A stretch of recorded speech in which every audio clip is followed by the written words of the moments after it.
Questão de número 37. Veja que é mais uma questão prática.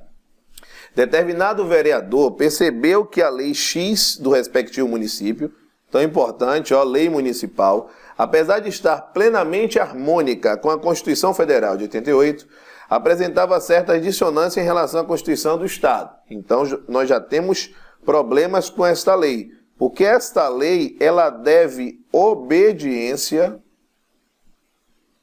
Então, ela deve obediência tanto à Constituição Federal, à Constituição Estadual, como à lei orgânica do município, que é a LOM. Afinal, a Constituição detalha a disciplina estatutária relativa a servidores públicos municipais, e isso com o objetivo de uniformizar a matéria em todos os municípios. À luz desse quadro, o vereador solicitou à sua assessoria que analisasse os aspectos gerais da influência das Constituições Federal de 88 e do Estado sobre a legislação do município. Dentre as opções abaixo, a única que se mostra harmônica com a sistemática constitucional é, vamos lá, a Lei X, por força do princípio da simetria, não poderia destoar de nenhum comando da Constituição Estadual, mesmo que relativo à matéria de competência do município. Aqui é que está o erro, porque se a matéria é de competência do município, o Estado não poderia invadir essa competência, por mais que o Estado tenha um âmbito territorial superior ao município, mas não tem um âmbito jurídico superior. A Constituição Estadual não pode desconsiderar a divisão de competência estabelecida na Constituição Federal de 88. Exatamente, ela não pode desconsiderar, devendo preservar a autonomia do município. Perfeito, tem que preservar. A Constituição Estadual, para vincular o município na edição da Lei X, deveria dispor de maneira expressa que a respectiva norma incidiria sobre todos os municípios. Presta atenção, para vincular, ela não precisa dizer isso de forma expressa.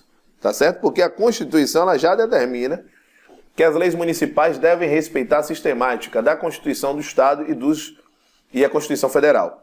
A Lei X, por força do princípio da unidade nacional, deveria observar os comandos da Constituição de 88. Sim, não os da Constituição Estadual. Está errado. Tem que respeitar tanto uns quanto os outros.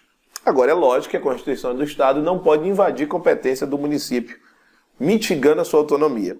Em razão da autonomia política dos entes, tanto a Constituição Federal de 88 como a Constituição Estadual não vinculariam os municípios. Isso também está errado. Questão de número 37, a resposta é a letra B. Vamos lá, galera. A próxima questão, questão de número 38.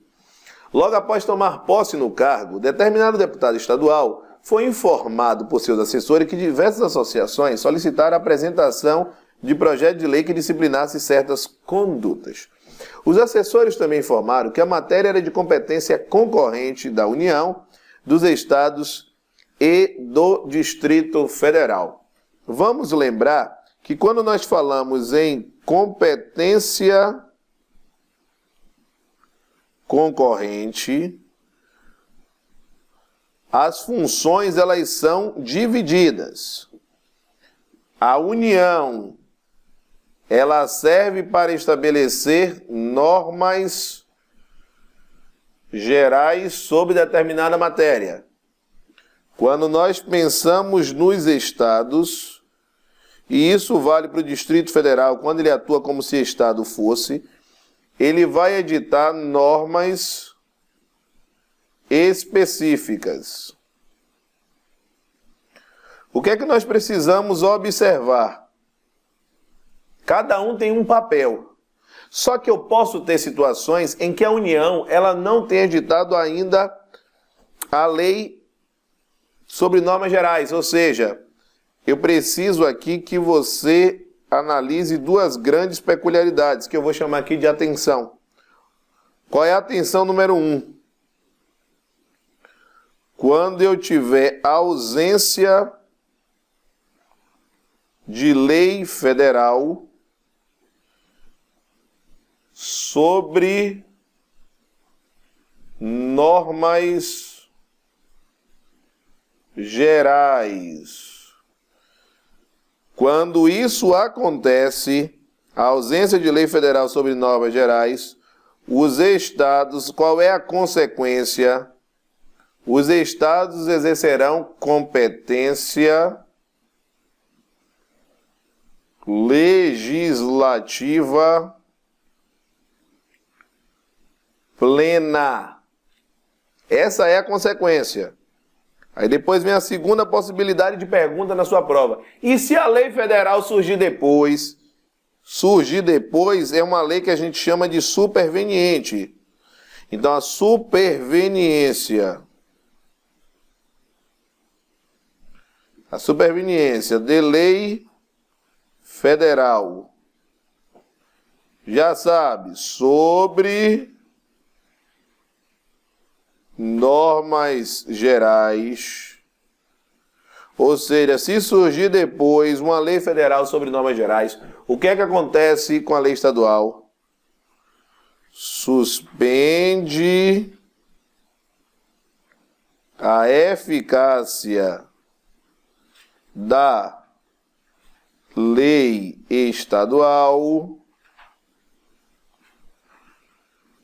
no que lhe for contrária. Importante, no que lhe for contrária. Não revoga. Caso a questão diga que existirá revogação da lei estadual, isso está errado, porque lei federal não pode revogar uma lei estadual, porque elas tratam de... O âmbito de competência delas é um âmbito diferente. Então vamos lá. Não poderia destoar das normas gerais anteriormente editadas pela União. Exatamente. Veja só, os assessores informaram que a matéria era de competência concorrente. Então não poderia destoar das normas gerais anteriormente editadas pela União. Exatamente. Poderia ser livremente apresentado, não estando vinculado às normas editadas pela União. Errado. C. Somente poderia ser apresentado caso a União, em momento anterior, tivesse veiculado normas gerais. Errado. Porque quando eu tenho a ausência de lei federal, os estados exercerão competência legislativa plena. Somente poderia ser apresentado caso autorizado pela União? Não. Mesmo que a União seja silente, os estados poderão atuar. E por veicular normas específicas para o estado, revogaria as normas gerais editadas pela União de jeito algum. Assim como a União não revoga as normas do estado, o estado não revoga as normas pertencentes à União. Então ficamos com a questão 38 com a resposta à letra A. Vamos para a próxima, questão 39, uma questão agora da ESAF. Assinale a opção cuja competência não compete privativamente à União legislar sobre. Olha só, não. Transporte e trânsito, competência privativa da União. Serviço postal, privativa da União. Propaganda comercial, privativa da União. Sistema de consórcios e sorteios, privativa da União.